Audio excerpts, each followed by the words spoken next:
Hello, everyone. Welcome back to FandotDomdotcom, where fans are always on top.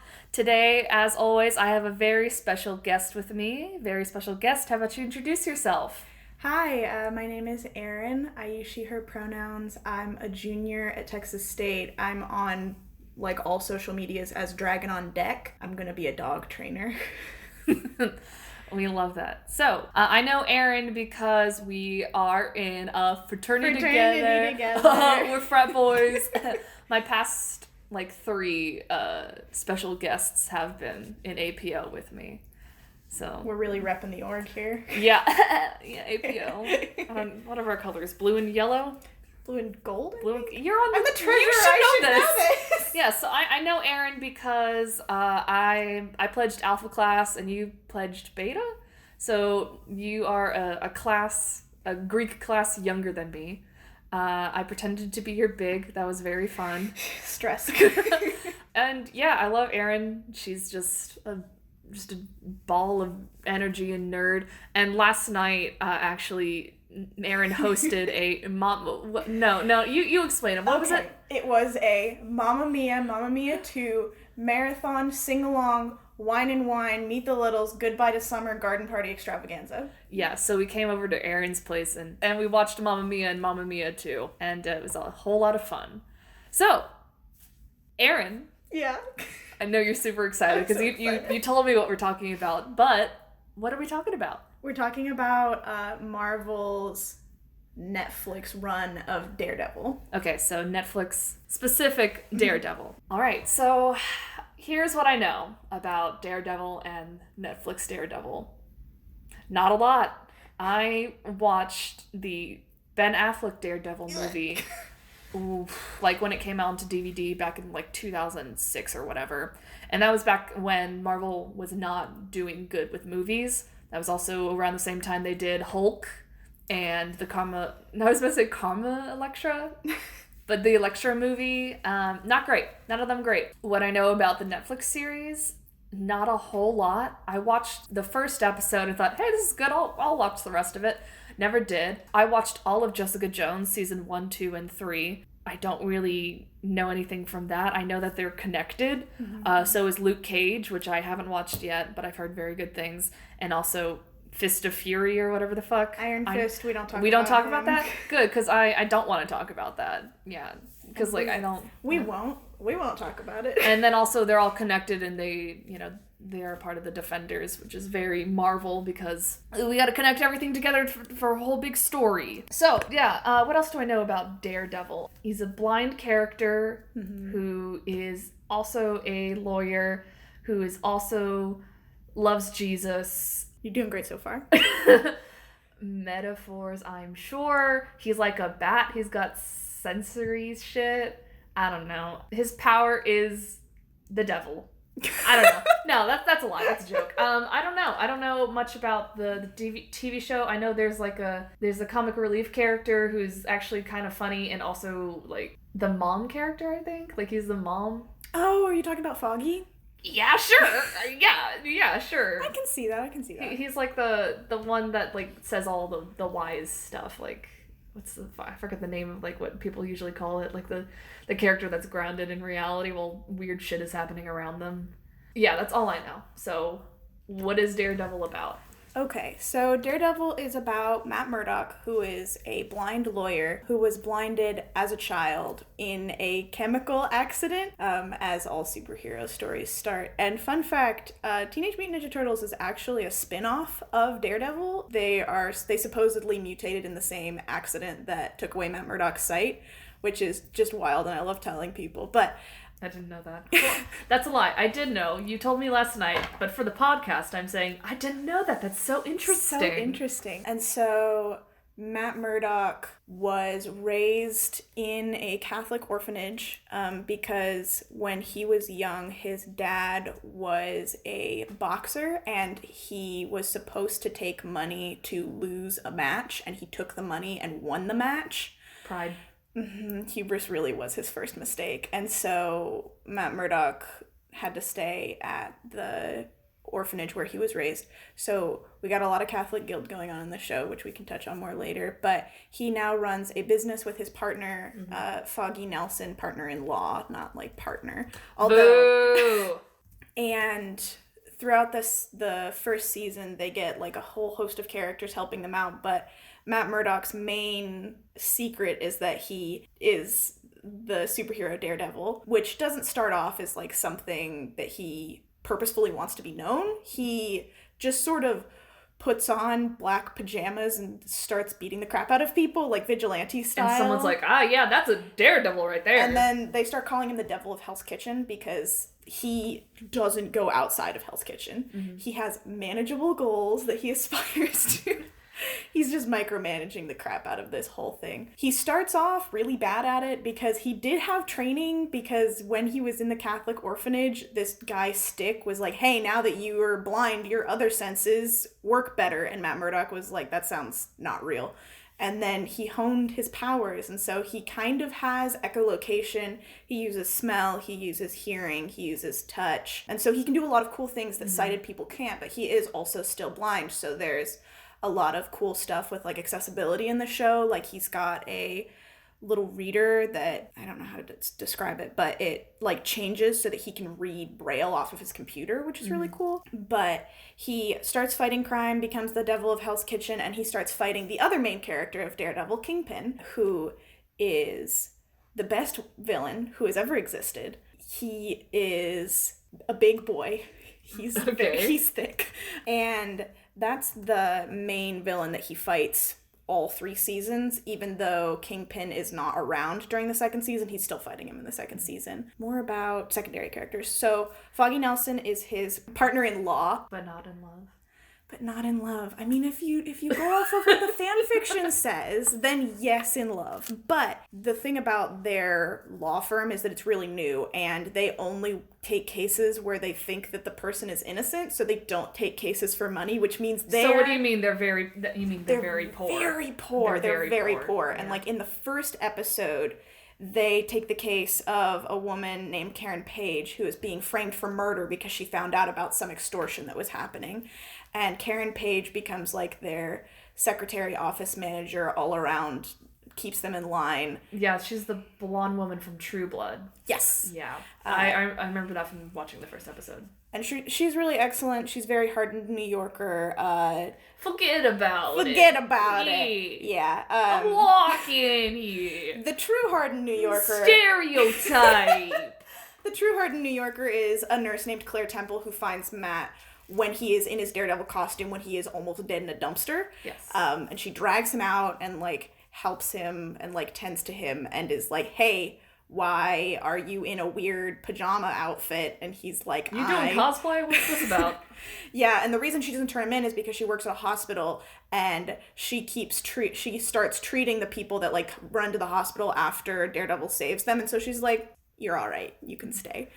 And she's also in Luke Cage and Jessica Jones. Yes, Claire Temple is the one that connects everything, which is really cool. And another thing about Daredevil that helps him in his lawyering, which is kind of cheating, because he has echolocation and he can hear, like, scary well. Uh-huh. So he can hear your heartbeat, so he can tell when you're lying. So he can tell what a jury is about to decide before they decide, and he can tell whether or not a witness is lying, and he can tell, like, how nervous people are, whether or not, like, something's going to happen. Like, there have been multiple times where people get nervous, and he's like, oh, cool, I'm about to be ambushed. Boink! And then he bounces.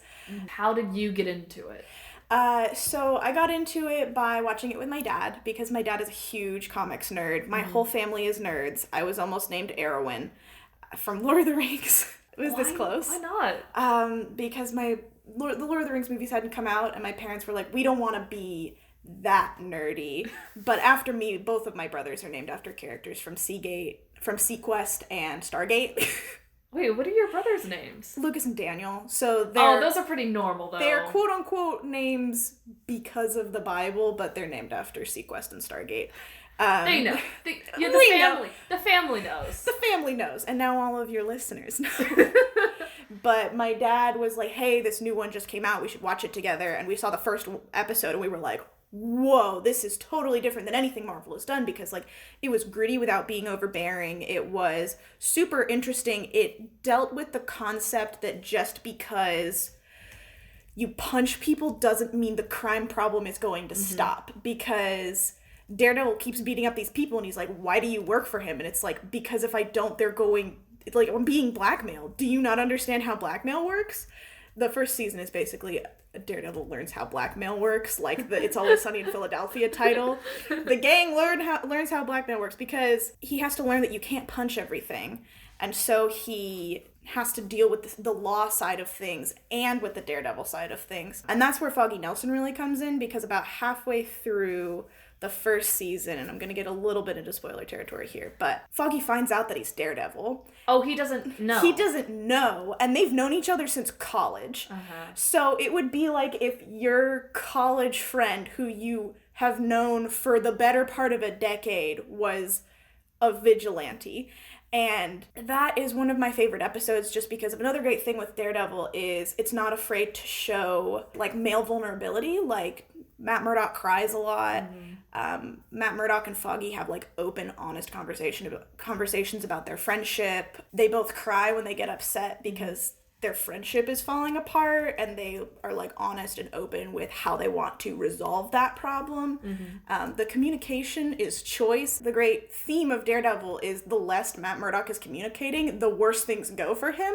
So the second that he turns around and is like, hey Foggy, hey Karen, hey other people, hey one police officer I know and like, can you help me? Things immediately get better, which becomes important when there is widespread corruption. Like the first season, like almost every cop they run into is like a dirt cop who's working for a kingpin in some way or another. And so the idea of you can't take a witness to the police because the police might kill them is a big problem that they have to deal with, and like all of it, and like the distrust of authority because corruption seeps into authority that isn't properly funded or whatever. Wow, almost like real life. Oh, it's so nuanced. So you were talking about, I kind of want to get into superheroes and empathy. Yeah. Because a lot of the time in all superhero media, it's like, punch, punch, punch, no feelings, sex only, punch, punch, punch. But I'm starting to see more hero-like characters that use empathy. Probably not like, in the big, DC Marvel universe, but if you look at like kids shows especially, like Steven Universe, yeah. Avatar, and a few other ones that I'm blanking on, but you do see like, characters use empathy instead of violence. Young Justice.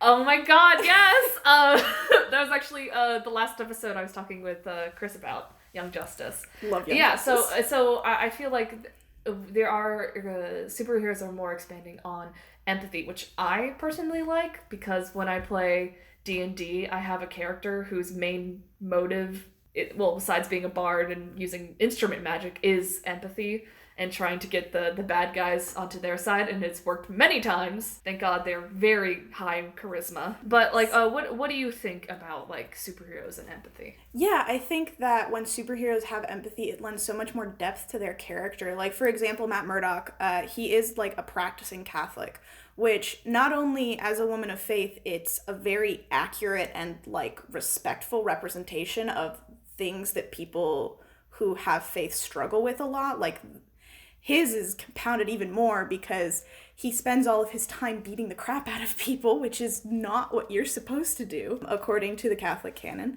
And so he deals with a lot of that guilt, but also Daredevil is like Batman in that he doesn't kill. Like, he will beat them to a pulp, but he will not kill them. Like, that is his one rule, the one line he doesn't cross. And he displays empathy as a tool in his repertoire. Like, he doesn't use it first, but it is one of the first lines of defense he uses. Like, the second he recognizes that someone is either younger than him or scared, he will stop trying to fight them and he will start trying to befriend them. Like, he has a moment where he is getting mugged and he senses that the person is like 15, and so instead of beating the crap out of them... How do you sense that? Can he smell the puberty on him? He can hear their heartbeat, because young people's hearts beat faster. Oh, I didn't know that. And I don't know if it happens in like a comic run or in the TV show, but there are definitely points at which when he realizes that someone is scared of being blackmailed, he immediately switches from I'm going to fight you to I'm going to help you. And he might not always be like the nicest about it. Like in the first episode, he saves like a whole crate full of people who are being trafficked and like yells at them to get out, but he still like makes sure they get away safely. And one of the best, leading into something else that I wanted to talk about, they do really good one-take fight scenes in Daredevil, and in the first one, he goes and gets a kid that's been kidnapped specifically to try and draw him out so they can kill him. And so there's this huge long scene that's almost 3 minutes of continuous action that is made to look like one shot. It's actually a couple of different shots stitched together, but it's still very impressive. And like, he just beats the crap out of people. And then as soon as he gets into the hallway, he like takes off his mask and is like, it's okay, you don't have to be afraid anymore, and picks the kid up and like carries him out while he's putting his mask back on. He's just a very empathetic character, and when he struggles with the fact that he tries to be empathetic and tries to be a caring hero and it doesn't work, like he doesn't kill someone and they come back to bite him in the butt, or he tries to do things the legal way and it doesn't work, he gets really frustrated. And that's where a lot of his struggle comes from, especially in the third season, because he is having a time in the third season. It's actually one of the more accurate portrayals of like a depression spiral that I've ever seen, because he's just so sad hanging out in the basement of a church for like 2 months and he can't fight anymore. But more on the one-take fight scenes. Yeah, go on. So in every season they do one-take fight scene, and it's like their big action set piece. In the first one, it does a really good job of displaying the evolution of his fighting style, which is something that I also really like, because with a lot of superhero movies, you know what you're getting. It's just like punching and then more punching. But his fighting style evolves, because in the first season, he's actually really bad at fighting. Like, he's kind of okay, but it takes him a lot to even take down one bad guy. Mm-hmm. And like by the third season, he is good enough that he can knock people out with like 1 or 2 punches. And so in the first season, the fight scene is like a hallway and the camera like spins around in the hallway. Mm-hmm. And then in the second one, it's a stairwell that it like is following him down a stairwell. And that one I think is like 5 or 6 minutes. And then the best one is in Daredevil season 3. I don't remember what episode it was, but he has to fight his way out of a prison. And I read a whole article about it. They actually did it in one take. It is 11 minutes and 25 seconds long. That's true theater right there. Mm-hmm, mm-hmm. There were 30 people that had to be trained and had to be ready. Charlie Cox, who is the actor who plays Matt Murdock, had to switch out with his stunt double on camera, like just off screen, but he did most of his own stunts. So he fights his way through a prison, all while, so in the other fight scenes, he's got his mask on. In this one, he doesn't have his mask on. So he has to be pretending like he's blind, so like his eyes don't move, while he is doing this very complicated fight choreography. So there's about 7 minutes of fighting. And then he gets in a room with someone and has with no break in the camera, a really intense, like, verbal monologuing conversation for 2.5 minutes. And then has another big fight sequence before the scene finally ends. And it's... Wait. That's... The monologue is also... The monologue is part of the one take. It's in the middle of the action. Oh my gosh. And I think they ended up doing 8 takes in one day, and they got it on the last take. And so everybody was super nervous because they were like, this is 15 pages of script. Yeah. If we don't get this right, like this is this is 2 whole days of filming, because they had to rehearse it one day and then do it another day.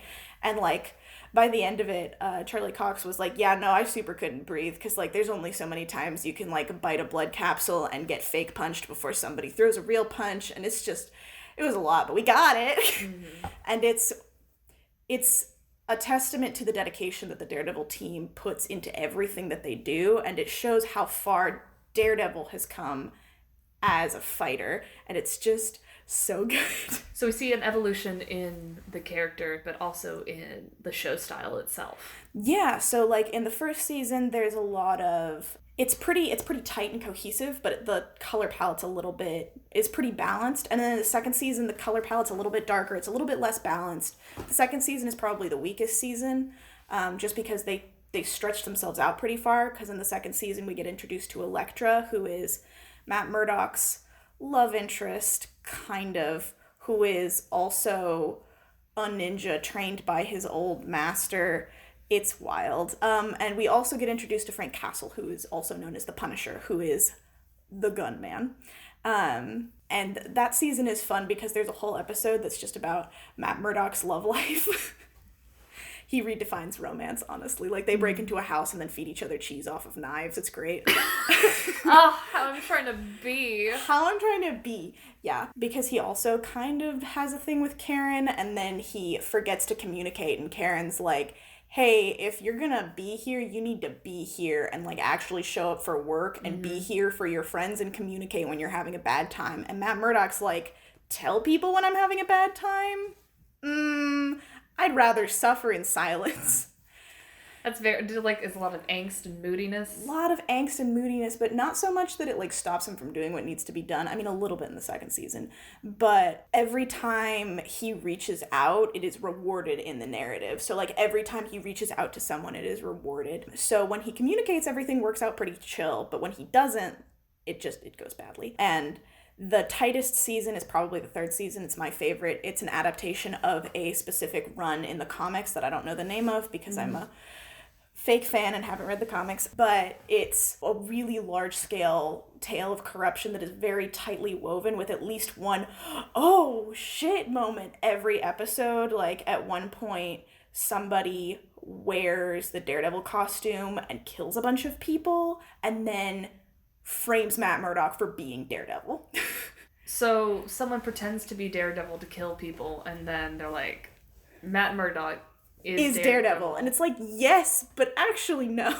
And they do a lot of very small moments of storytelling. Like, for example, there is an attack where the fake Daredevil kills a bunch of people, and Karen and Foggy are at the police station because they were in the attack, and Karen's like, that wasn't Daredevil, I know that wasn't him because I've met him twice before. And so she doesn't know either. Well, by the third season she does know, but for a really long time she doesn't, and she just thinks that Matt's, like, secretly an alcoholic or something, and that Foggy is like, oh, that's why he's got scratches and bruises, he's just clumsy because he's blind.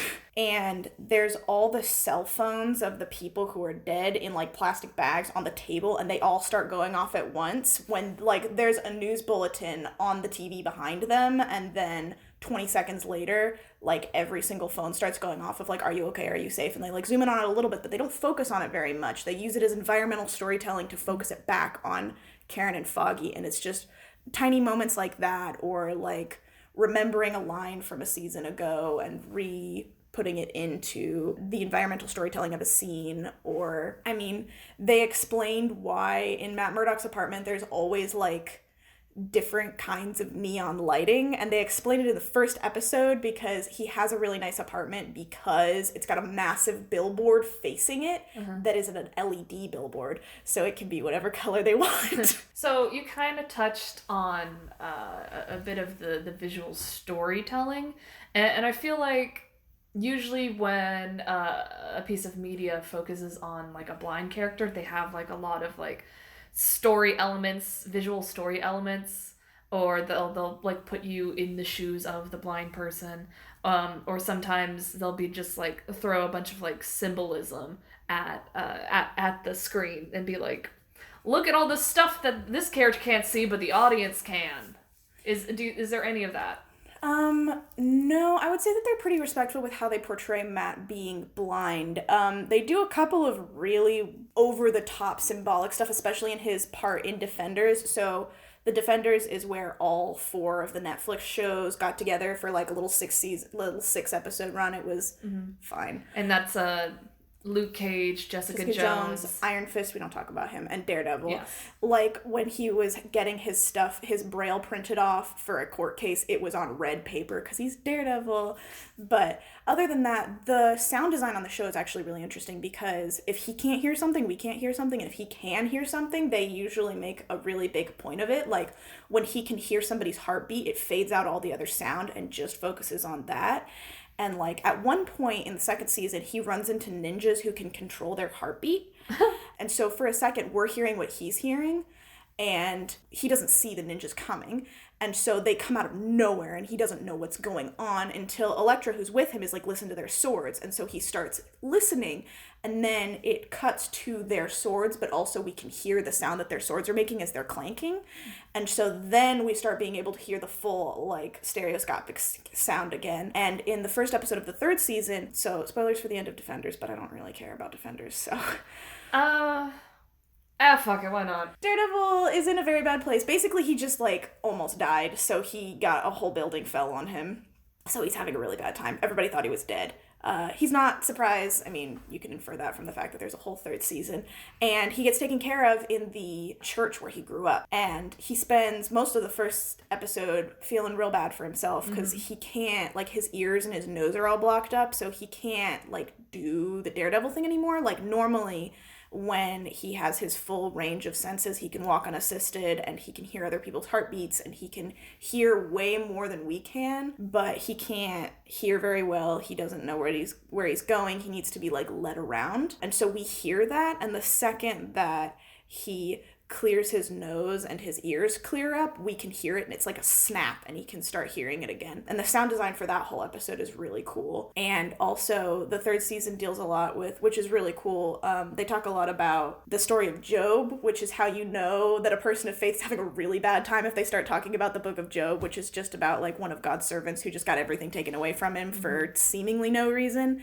And the second Matt Murdock was like, you ever read the story of Job? I was like, oh man, he's going through it. Me personally, I was raised Catholic, and for most people who are raised Catholic, they are not Catholic anymore. It just means I grew up a Catholic, but now I feel guilty about it. Yeah, exactly. I still have all the Catholic guilt, and sometimes an Irish priest haunts my dreams. You know how it goes. But, like, so what is Job, and how does that tie into, like, the story of Matt Murdock? So Job is a story in the Bible. It is in the book of Job, and it is about God's most faithful servant who God takes everything away from him for seemingly no reason. And then when Job questions God, God asks Job all these questions like, I'm sorry, were you there when I created the universe? He kind of goes off. He's like, I didn't think so. I know what I'm doing. Settle yourself. And a lot of Christians, myself included, really struggle with the book of Job because there's not really a clear moral.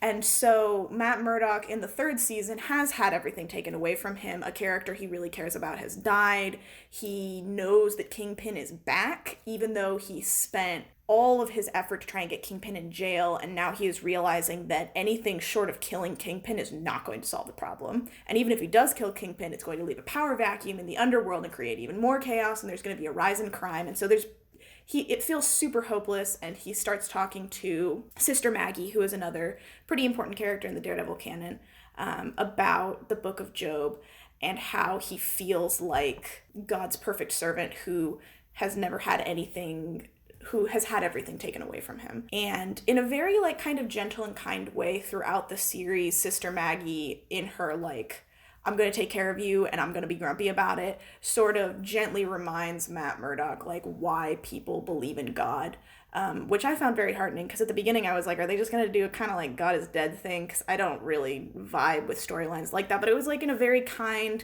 of, like, God is here for the people who need him, and he's not going to go away if you're mad at him, which was really interesting because I've never seen a storyline like that in secular media, and even Christian media can't really handle a story like that. You mentioned God is not dead, and I immediately thought of the movie series God's Not Dead. Christian media just doesn't really know how to handle nuance very well.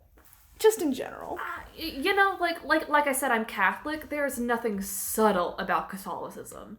It's go big or go home. Go big or go home. Sorry. Did you want just one little cross? Well, guess what? You get 5 of them. They're huge, and also they're built into the A-frame of this church.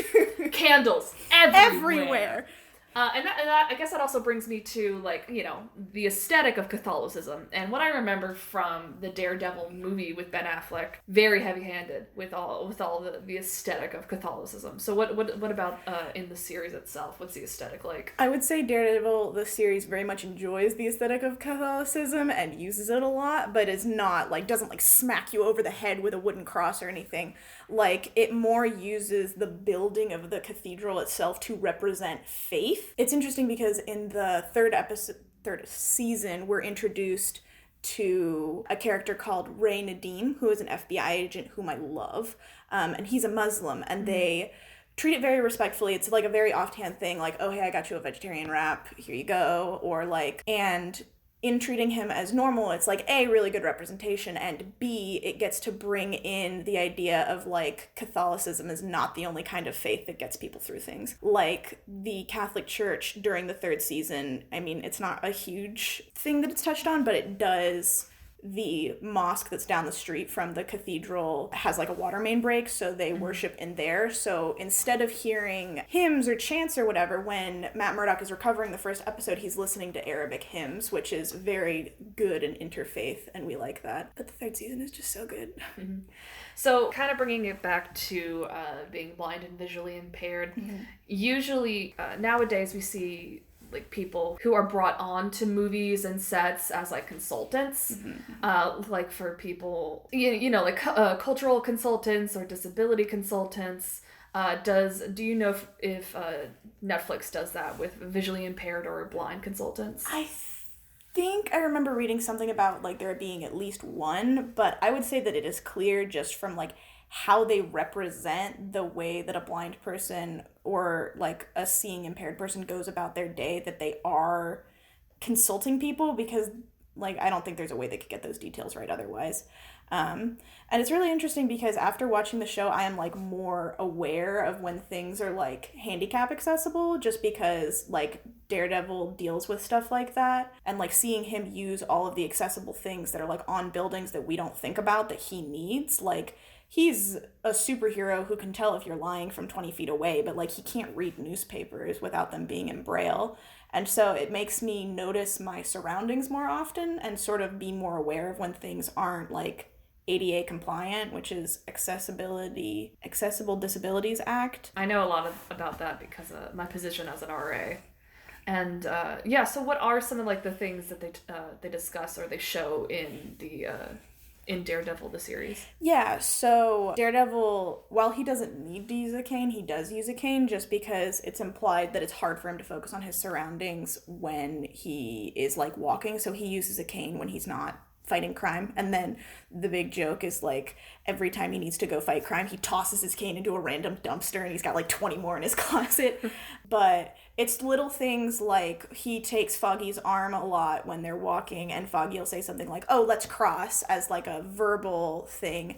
And he uses like Braille readers, and they make a lot of jokes about it in the first season that are very like respectful and more make fun of the people who are uncomfortable that he's blind than making fun of him. Like at one point somebody like puts out their hand to shake his hand and he just sort of stands there and they're like, I'm so sorry. And in the first season, before Foggy realizes that Matt is, you know, a superhero, he like describes things for Matt a lot, like, oh, she just put out her hand like she was gonna shake it, it was pretty adorable, or like, this is what the room looks like, or this is to your left, this is to your right. I just think that it's really cool to kind of learn about, because it's stuff that you don't think about. And he has all sorts of cool things that he uses, like the little reader that I was talking about earlier, where he can like read things off of the internet because it like pops up with the different Braille. That's really interesting, and I think what's the level of respect that they have for it in the show? I think they're as respectful as they possibly can be, but it doesn't get as into it as I feel like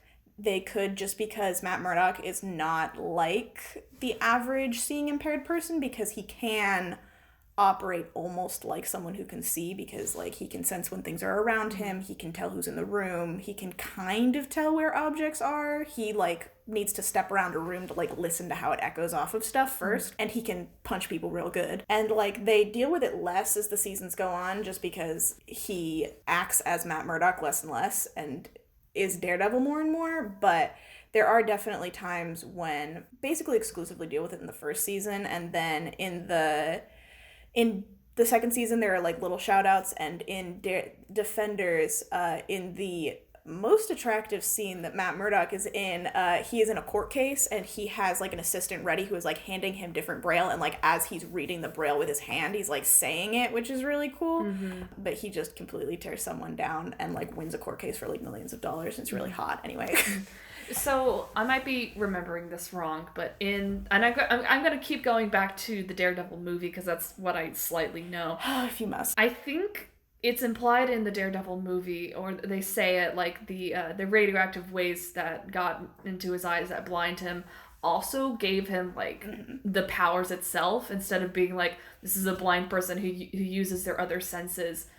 It's more like, he's a blind person and his other senses are not only heightened because he's blind, but also because of radioactive waste. Yeah, no, it's definitely also because radioactive waste. So it's the same in the series. Yeah, it's the same in the series, and as he is younger, before he trains with Stick, it is treated a lot like, I don't know if you've seen Man of Steel, but in Man of Steel, before he learns to hone his powers, Clark just gets super overwhelmed, has, like, meltdowns all the time. Matt Murdock almost has that kind of thing happen before he learns how to, like, focus his skills, just because everything is heightened, but it's input that his brain doesn't know how to process yet, which is really interesting because it means that if he loses focus, he stops being able to sense his surroundings. If he gets really freaked out, like, the noise will close in on him, and, like, the camera will get really close to him, because he isn't focusing enough to be able to read the input that his brain is getting, which is really interesting. But that also means that, like, he can hear stuff from, like, 4 blocks away when he's in his A game, and he does this little head tilt thing when he hears something. Very good also. Not to harp on how much a snack Matt Murdock is, but it's like a dog, he just tilts his head when he hears something weird. Yeah, except very hot.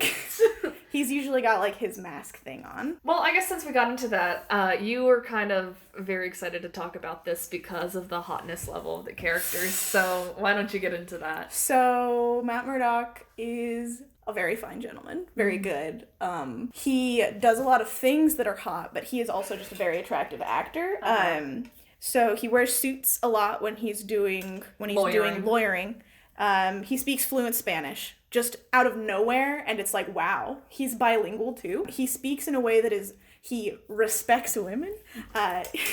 We love that. We love that. He speaks in a way that is very respectful and very, like, aware of how kind of scared certain characters are. So, like, Karen Page, the first time they meet, she spends the night at his apartment because her apartment isn't safe and he's trying to keep her safe. And he talks to her in a way that is, like, so respectful of boundaries and so, like, understanding of how, like, freaked out she is. I was just like, wow, I can't believe she isn't, like, already on that, but...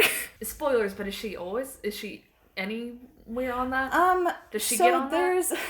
So in the first season, she kind of flirts with Foggy a little bit, and then they're like, let's be friends. And then she kind of flirts with Daredevil a little bit, and then... Daredevil as in Daredevil? No. Daredevil? I mean, Daredevil saves her a couple of times, and she's like, wow, he's actually good and not the devil of Hell's Kitchen like they say.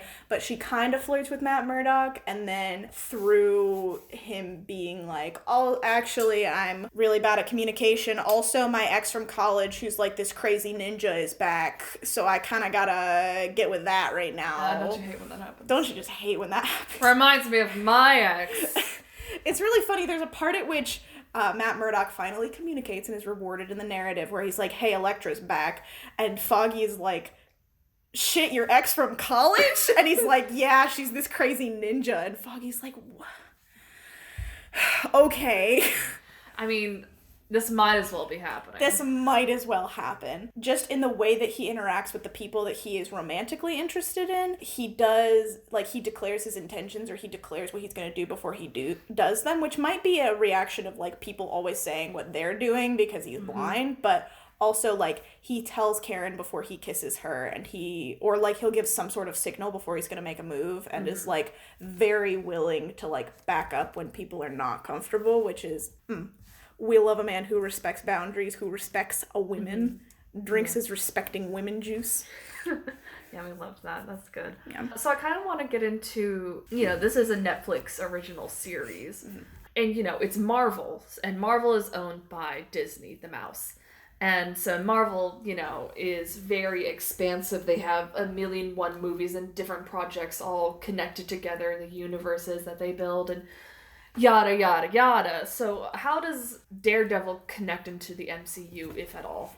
Okay, so there's a couple of scant connections. The Marvel Netflix series don't really interact with... They don't go up into the Marvel Universe. The Marvel Universe will come down to them. So all of the different Defenders deal with the aftermath of the 2012 Avengers movie, like with the big Chitauri invasion or like whatever. The first Avengers movie? The first Avengers movie, yeah. And they'll, like, mention Tony Stark or Thor or sometimes, but they are... scarcely, if ever, maybe mentioned in actual canon. Like, in Winter Soldier... Not Michael Jackson. Nick Fury. Alright, what the fuck? How, you know what? Whatever. Go on. Nick Fury is talking about people that the big AIs are keeping an eye on because they're threats, and he talks about a kid in Queens and a lawyer in Hell's Kitchen. And that is thought to be a reference to Matt Murdock. And Spider-Man. And Spider-Man. Yeah. But the whole AI gets shut down, so it's like they never go there. And the main news anchor, who is the face of the news in Matt Murdock, is also in the Marvel Universe. So he's in the last credit scene of Spider-Man Far From Home. I haven't seen it yet. It's just like a news clip of him announcing like da da da da da da da da da da. What does the newscaster look like? He's just a generic kind of blonde guy. He's not J. Jonah Jameson. It's interesting because he's actually a news anchor in real life. Oh, that's the guy who's in every... No, there is... Sorry, a little bit of a turn off. There is a news anchor, Purd, from... Purd! Yeah, you heard it with Purd from Parks and Rec, whose main, like, his main acting gig is to be a news anchor, and you see him in like Pretty Little Liars, and you see him in a bunch of other movies and shows, and he only plays news anchors, and he is a news anchor in real life.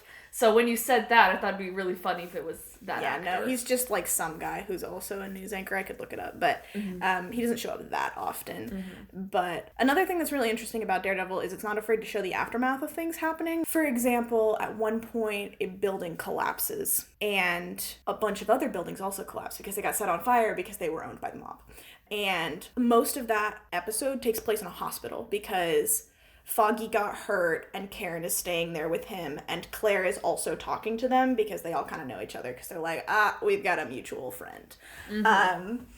And they're all really mad at Matt, but they don't know where he is. And so they're not afraid to show like ground level aftermath of big catastrophic events. Like after Kingpin gets put away, there's a rise in petty street crime because the power vacuum that is created by the Kingpin being gone and not having like a strong arm on crime and not like protecting businesses or whatever, which is not shown to be a good thing. It's just shown to be like more of an element of chaos. And they talk about it very similar to how people talk about like actual bad things that happened, like fires and buildings collapsing. And I mean, they talk about it a little bit more nonchalantly because they're New Yorkers and that kind of thing just sort of happens. But it's New York, forget about it. Oh, that reminds me of another thing. Sorry, I'm just gonna keep talking until you stop me. No, please go on. So Kingpin is a really important part of the Daredevil franchise. Wilson Fisk is Kingpin, and he is one of the most intriguing villains in any Marvel property.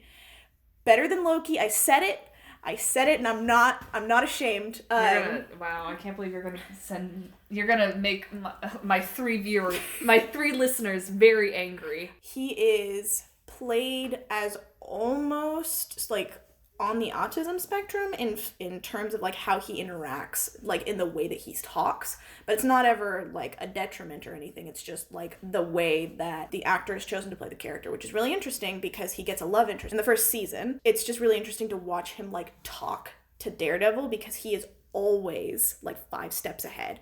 And so he feels comfortable like getting on the radio and chatting with Daredevil and being like, I'm gonna make this city better and there's nothing you can do to stop me. Because the thing about Kingpin and the thing about all the best villains is that they do think they're the hero. Like he understands that the ways that he's getting there are not desirable, but he sees them as a necessary evil to improve his city. Like, he brings all crime under his control so that he controls the crime, so that he makes sure that as many as innocent people as possible don't get hurt. And he's not afraid to extort people to make that happen, but he does have the end goal of, quote unquote, making the city a better place. He does that through, like, blowing up mob centers of people that he doesn't like. He does it in a very selfish way, but, like, he is trying to improve the city, as he says. It's really interesting to see him, like, in the first season, he's very large and in charge, and it's kind of him losing his control a little bit to the point where Daredevil can beat him and get proof on him and put him in jail and take out, like, the entirety of his corrupt police force. And then in the second season, he's in jail, and by the end of, like, the third episode, he's basically running the prison. But of course. And the whole second season is based around the murder trial of Frank Castle, because Frank Castle is trying to get revenge on the people who killed his family. He just doesn't really care who gets in the way when he does that, and Punisher has no problem killing people, so... He's a Punisher. Is there a Punisher series on Netflix? There is a Punisher series on Netflix. Is that connected to... It is. Okay. He doesn't show up in Defenders, probably because he's a little bit too violent for the Defenders. They all kind of have This their is a kid's game! punchy kid gloves on, and Punisher is just like, this is my gun. Have you met my gun? My gun? But there's a whole, like, trial because Matt Murdock and Foggy Nelson have decided to defend Frank Castle in court. And it's the people versus Frank Castle because he, like, goes into a hospital with a gun, and, like, he doesn't kill people in the he kills one person in the hospital who was the person he was trying to kill, but like, you can't do that. That's not good. Not in this America. Not great. And so, in a stunning, like, turn of events, Matt Murdock tries to put Frank Castle on the stand because he's trying to prove a point, and Frank Castle goes completely berserk and was like, yeah, I killed all those people. I'll do it again. I'm guilty. God damn it, Castle. Because somebody from the prison, like a corrupt prison guard, whispers to Frank Castle before he goes up, remember what you want. Because the other people, basically Frank Castle's family was killed, like, in a mob shooting that got covered up by the police. So he is both after certain police officers and he is after a certain family in the mafia.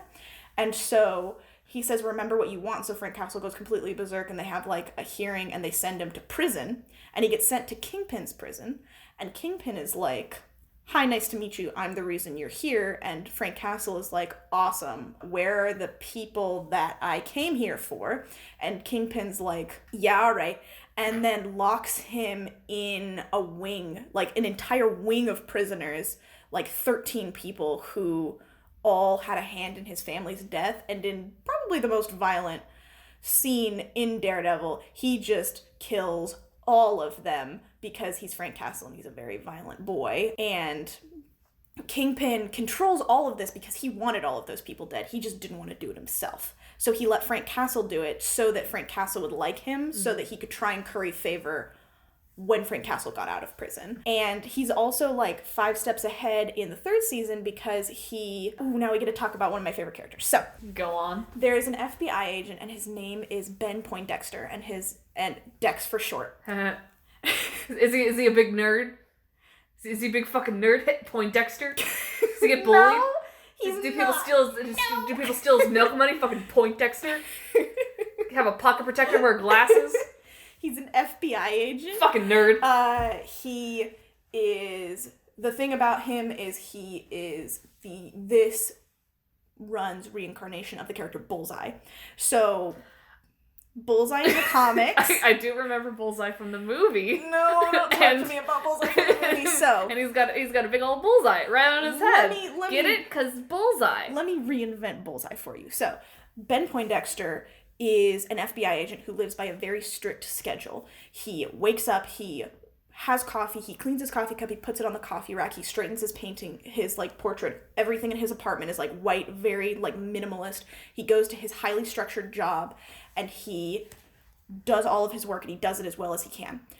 Because Ben Poindexter has no emotional empathy at all, making him an Matt Murdock, who deals a lot with empathy and tries to help people, Ben Poindexter has none. So he has to rely on the people around him for cues on what is sad and what is not sad. And through a lot of therapy, he has been able to figure out what he needs to maintain like a normal and healthy and happy life, which is he needs to find a North Star, which is someone who shows him right from wrong, very like kind of virtue ethics. He like copies them because they know what good and bad are, and I don't, but I want to be good. I just don't understand what that is. And he does, that's one of the things he does. He has a highly structured schedule, and he becomes the best at what he does. Because of that intense precision and structure, he is super accurate with any kind of weapon. He can throw things with intense accuracy and speed. He can shoot and get headshots every time. He can ricochet bullets off of walls, which is crazy. And we find out that his North Star is currently a girl that he used to work with that he just kind of follows around. Like, he doesn't want to hurt her. He just kind of hangs out with her from his car across the street, which is very... Are they love interests, or is it just like, I'm just stalking for friendship? He would definitely date her if he could, and at a certain point... So, I kind of want to cut you off there. Yeah. The character Dex, you say he has this thing where he lacks empathy. Is he considered a good guy or good guy-esque character within the show? You're shaking your head no. No, he's one of the villains because Kingpin finds a way to become his quote-unquote North Star. Yikes-a-rooney. And so Dex is like, yeah, cool, all right, murder, let's get it.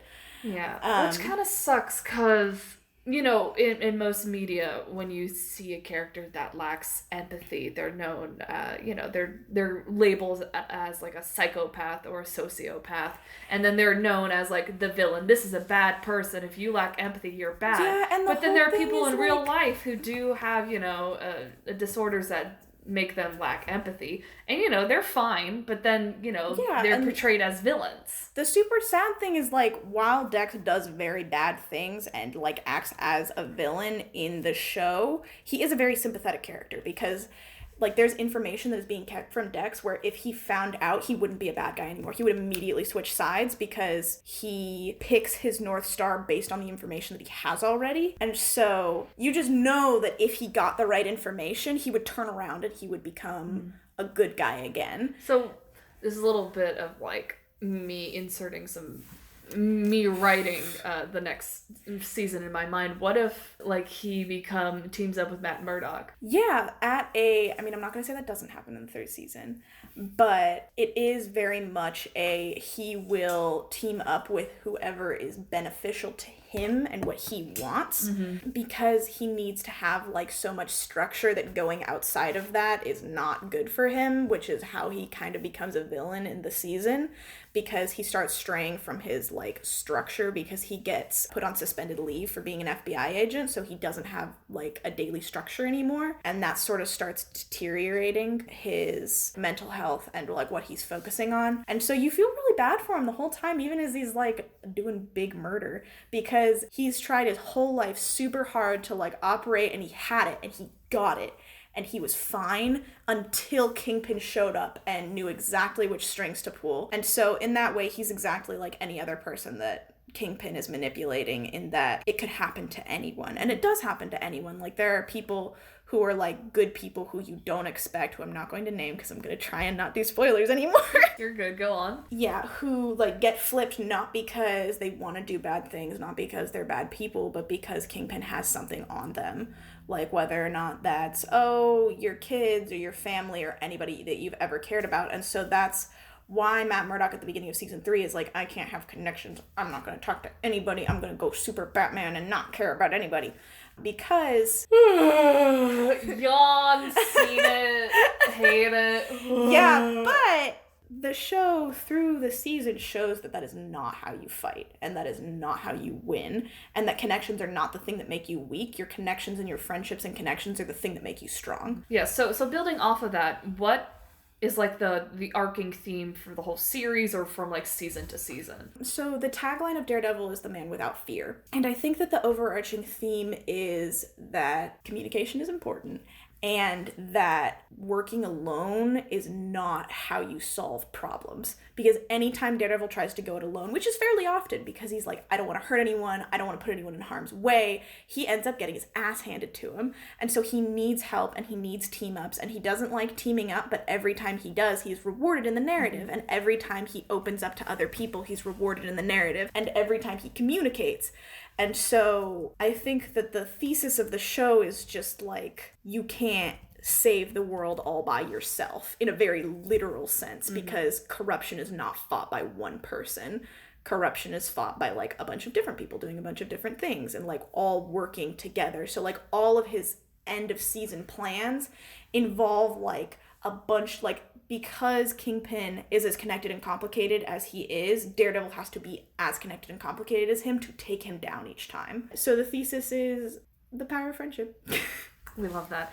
So we kind of touched on like how this is connected to the Marvel Cinematic Universe. I guess I wanted to talk a little more about that, because we see, you know, in the Marvel Cinematic Universe, we see like good-looking people wearing bright, aesthetically pleasing suits, punching, you know, space gods and robots and like world-ending dictators. But in these series, you know, Jessica Jones, Luke Cage, the one we don't talk about, and Daredevil, and, you know, even the Punisher, we see them go against more, I'm not going to say like real life villains, because there are some, you know, superhero-esque people in this universe, but more like grounded. Yeah, like they're not like low level villains, because like you said, Kingpin is like a villain mastermind playing chess 5 steps ahead.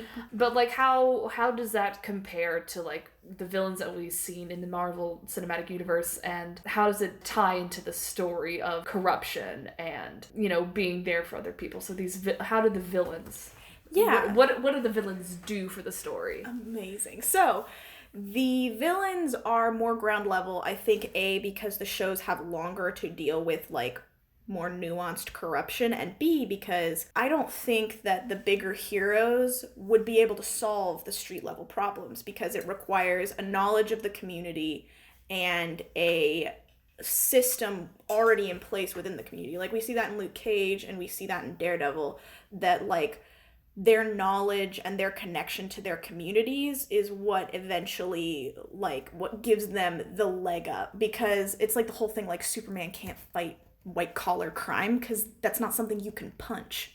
And Daredevil does do a lot of punching. If only we could punch capitalism. If only we could punch capitalism. And Daredevil does do a lot of punching, but he mixes it with like getting information, and whenever he can, he goes to the press, which is another big... It's the reason I was a journalism major freshman year, because a huge plot line in the second season is that as long as the paper can still report, there's a chance that like the corruption can be unearthed, and like Karen Page eventually goes to work for the Bulletin, which is the big newspaper, as they're digging around and finding the truth. And it deals a lot more with ground level stuff, just because I don't think that they have the nuance necessary to fight the crime that is happening, because it requires such a network and such a knowledge of a community. Because superheroes, while they have the adoration of the crowd, they aren't really plugged into their community. Like, I don't think Tony Stark goes down to street level very often, if that makes sense. Just walking around in his suit. Yeah, like Thor doesn't hang out at the Einstein's Bagels. He comes down, he sees the guy he's supposed to punch, he punches them, and then he leaves. And he goes off and does space adventures. Yeah, and like he has his whole community over on Asgard, and that's another story. But I think that Daredevil has a leg up on a lot of Marvel superheroes in that, because it's more real, because it's more realistic in how you fight systemic crime. Because we all like to see a movie where they punch the bad guy and then the corruption is over, like at the end of Wonder Woman, where they like, she punches the big bad guy and suddenly World War II is over. Yeah, I never understood that. Because, like, you do see that in a lot of, not just superhero movies, but in like, a lot of media where you're like, it's, all the evil is done by one person. And once that person is, defeated, everything goes back to normal, everything's good, capitalism is over, everyone, but like it's more systemic, it's deep rooted, like you can't just punch one guy and then everything will be better. You gotta go through a lot of people to punch, actually, and some of the things are just metaphorical. You can't punch. Sometimes you gotta go through the like court system, which Matt Murdock does utilize upon occasion. He does a lot more punching than lawyering, but he does try, like when he is at his best, he is uniting the law and vigilantism to defeat the problems. And Daredevil is very much the problems that you put away don't stay gone. Like, corruption is still going to happen. You don't beat corruption. You can make it less, but it's gonna come in waves. Yeah, because people will always find a way to corrupt any form of power that they have. Absolutely. If you want, we could talk a little bit about like the fandom part of Daredevil. Yeah, we got time. Yeah, go ahead. Yeah, so the Daredevil fandom, I feel like, just from what I've seen, I mean, there is definitely like a vibrant and thriving community. It's a little bit smaller now because Daredevil did get canceled, which is a big tragic. Oh, really? Yeah, it's a big tragic. Well, it got canceled up its third season, you said? Yeah, which was the most critically acclaimed season. No, that's Netflix. Netflix has a history of canceling shows around the third season. Even if they are... I blame Disney Plus, but... We can blame the mouse for everything, can we? Because like it is Marvel. There's a 2-year contract on all Netflix shows, so it's possible that Disney Plus could pick it back up after 2 years, which would be another year from now. But then we gotta pay for Disney Plus. And then we gotta pay for Disney Plus. Damn. Anyway. But you're saying the fandom. So the fandom, I feel like, because I guess maybe I just haven't interacted with the Daredevil fandom a lot, but I try. I feel like it's bigger than it seems online because a lot of Daredevil fans are male, and I feel like the way that men interact with media is not the way that women interact with media in a lot of cases. Like, when I watch something, I immediately want to go online and interact with like other people who are talking about it and like read meta and write fan fiction and read fan fiction because that's how I interact with text. And like fan fiction is always like a very historically woman thing to do. Like Star Trek. Yeah, we kind of touched on this last night when you were driving me home after Mamma Mia 2. Fanfiction was started. Well, if we want to go into real big detail, a lot of scripture is fanfiction. Yeah. But if we want to go into the more what we know of fanfiction today, pop culture fanfiction, it was started by women back in like the 1960s with the original Star Trek show.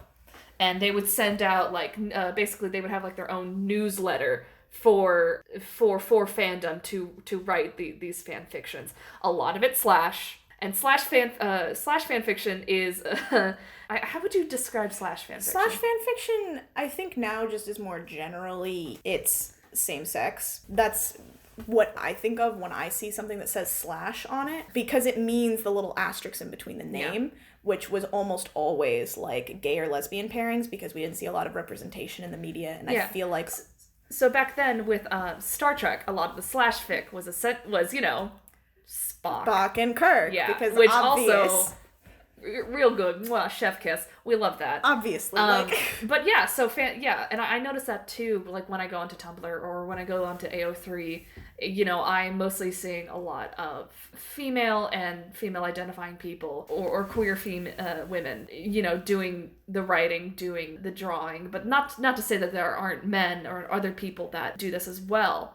But like go more into that. Yeah, I just feel like it's more of a minority because I feel like Daredevil, when I'm talking to male fans about it, they want to talk. I almost always have to meet them in real life to talk about it because they don't hang out on the internet very much. Like, I love talking to my dad about Daredevil, but he's not going to go on Reddit, and my dad's not going to go on Tumblr and talk about Daredevil, and he's not going to read fan fiction like my mom would, and she does. Loves her some fan fiction. And so just the way that he interacts with the media is different, and that doesn't mean that it's bad. It just means that in order to get all that good meta that you think about, I have to have a conversation with my dad about it, which is fun because it means that I get a bond with my dad, but it also means that the online presence for Daredevil is smaller than I would perhaps like because I love reading me some fan fiction. Mm-hmm. And they're always like, go write it yourself. I'm like, I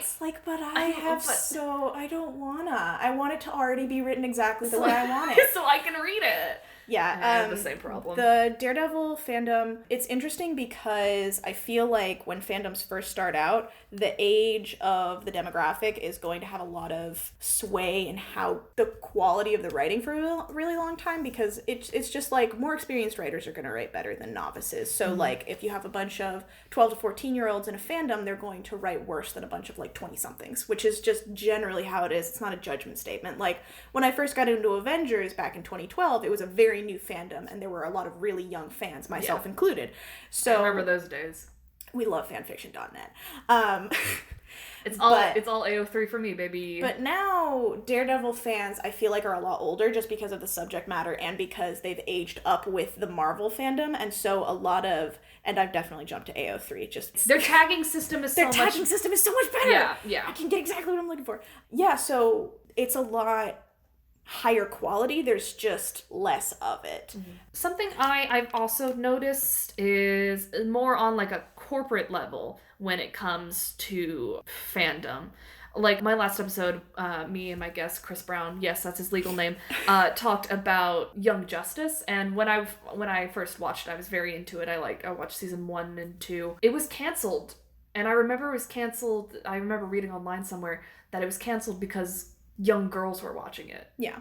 And because they said that they couldn't market to young girls for toys because they wanted, it would be like, because they want boys buying their toys, and they can't have, it's like, it's the gender thing. It's so stupid. And like the kind of nice thing about Daredevil is that it has a mostly male fan base, and so it wasn't canceled because of like lack of involvement or because women liked it. It was canceled because Netflix is a bitch. But like Marvel doesn't allocate a lot of resources to marketing towards Daredevil fans just because it's smaller, but I would say that there is still stuff, like there's Funko Pops and stuff like that. But what's interesting about the fan fiction is almost all of it that's not just straight up Daredevil fan fiction is crossover with specifically the Avengers. Yeah, and I've read a fanfic or two in your day. I've read a few fanfic in my day. No, I've read Marvel fanfics, and it's weird because like there's, and like, in a normal fanfic you have like this one piece of media, and you might have like it's a book and it's also a movie. In the Marvel fandom, it's either a TV series, a comic, a movie, a spin-off, another movie, and so there's so much media, and that's how you can see the tagging system on AO3. It's like a coffee shop AU of Stucky, and then you have to make sure is it like the Winter Soldier, comic Winter Soldier, and it's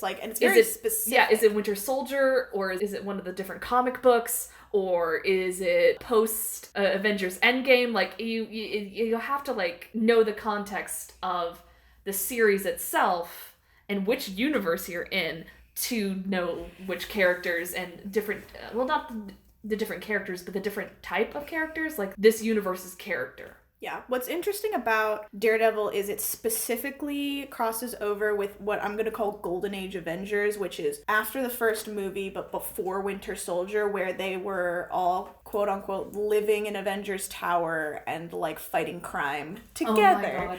That had so much fucking fanfiction of them all living together. Domestic. We love domestic. We love domestic Avengers, but a lot of it was interesting because the fanfic would use the Avengers as a vehicle for not understanding Matt Murdock's disability, which was really interesting because it goes to the idea of like superheroes having no concept of nuance.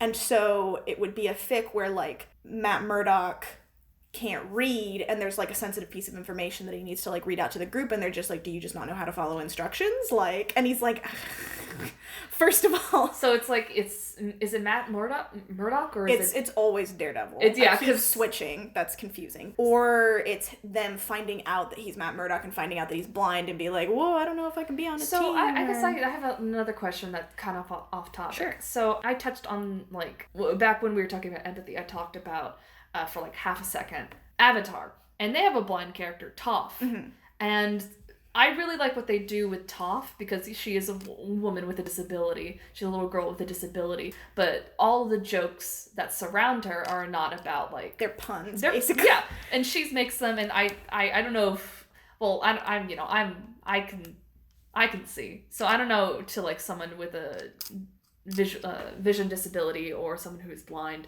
would think that was funny. So, and it's weird to see, like, the different, like, fandoms. The way that the fandom interacts with the disability. Yeah, because, like, usually that becomes, like, the one joke. Like, oh, they can't see. Yuck, yuck, yuck. That's the joke. There are some kind of yucky fan fictions that deal with his disability that are like, slave AU, and it's like, I'm not sure how.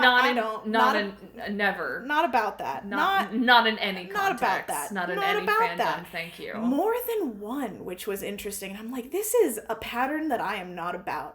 But normally it's about the Avengers understanding something about Daredevil's disability and coming to terms with the fact that he is different from them. And it's also really interesting because they normally deal with Fraction's run of Hawkeye, which is, Fraction is a comic book writer who writes Hawkeye Clint Barton as hearing impaired. And I absolutely love that. Jeremy Renner can go fucking die in a hole for all I can, well, his version. We love comic book Clint Barton. we don't like Jeremy Renner. Like, in general, and also as Hawkeye. Go on. And so it's interesting because there are fics where it is specifically dealing with the clash between accessibility for their different disabilities. Like, I remember specifically reading, I couldn't recall what it was called, but it's everybody on the team deciding to learn sign language in case I love that. Clint Barton's hearing aids go out.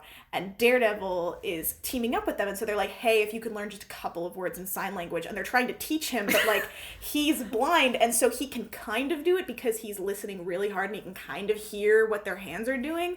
But they end up being like, stop being ableist, Daredevil. And he eventually has to, like, tell them, y'all, it's 'cause I'm blind. I promise I'm not. Like I think he tells... In that specific one, he tells Clint Barton first. He's like, listen, it's not because I hate you, just because I literally can't.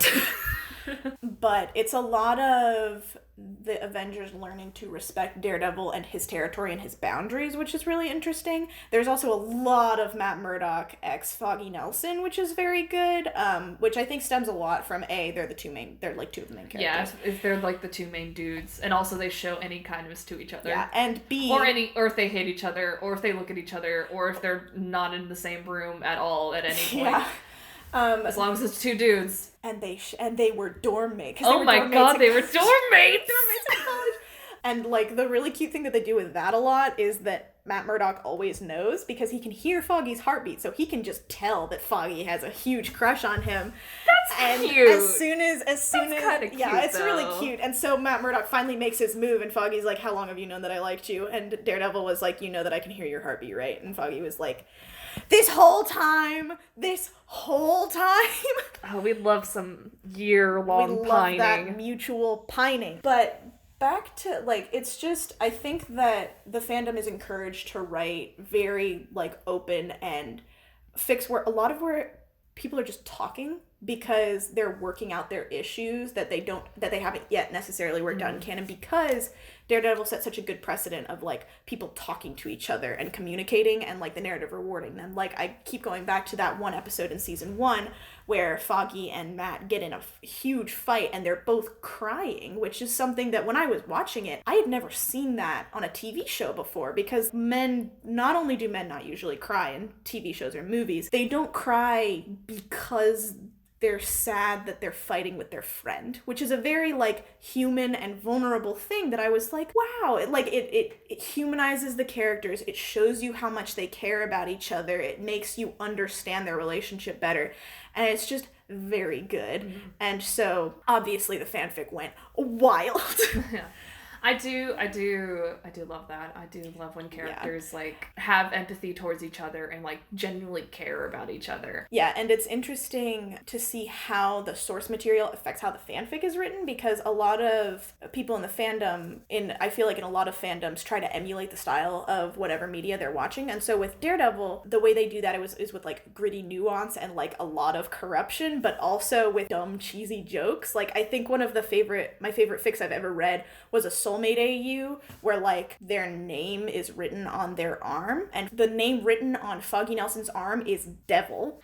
Wait. In a Soulmate AU, would Matt Murdock's soulmate be written in Braille? Oh my god, that's so cute! Yeah, Fuck! so for the longest time, Matt Murdock is just like, I don't have one because I'm broken inside. And finally, like, after the whole thing happens, they're, like, holding each other, and Foggy is like, wait a minute, holy shit. And, like, it's at, like, the bottom of Matt's back, and it's written in Braille, and it's like, that's my name. That's my name back there. And he's like, you've got, like, weird, like, dimples or something? And then Matt Murdock is like, what, where, show me. And then he, like, reads it, and he's like, oh. Big hard eyes on me. Oh my god, they were soulmates. And they were soulmates. So the fandom is not super large, but it is. There's some cutesy stuff on there. So this brings me to the thesis of the episode. In every episode, should I and the audience get into it?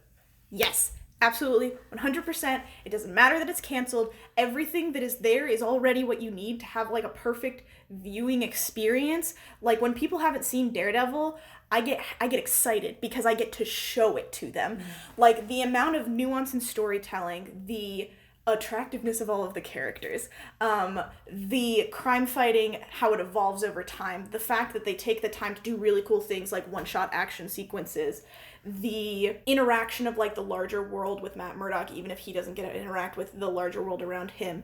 The third season especially is just honestly the best season of television that I've ever watched. Just like the way that they pace everything and like the mounting sense of like, oh, we've got everything under control, except no, you don't. And the way that everything resolves, the cool fight sequences, the really intense talking moments, the communication that we love, the metaphorical themes of like Catholic guilt, but also redemption, which is dealt with in such a respectful way that even my super religious parents are like, yeah, I vibe with that. I empathize with that. It's just a really good watching experience. It's a little bit dark at times. It's a little bit gritty, but like it's got so many moments that make you go, holy shit, that I think it's more than worth watching. Like there are so many, I'm trying to, like, I can't even count all the times when I have literally gasped out loud watching the show. Just like, oh no, especially in the third season, but there's a couple of episodes in the first season too. Like there is a point at which a character who is like a pretty chill character says the line, I don't know what makes you think this is the first time I've held a gun. Or like, I don't know what makes you think this is the first time I've held a gun to somebody's head. And you're like, oh.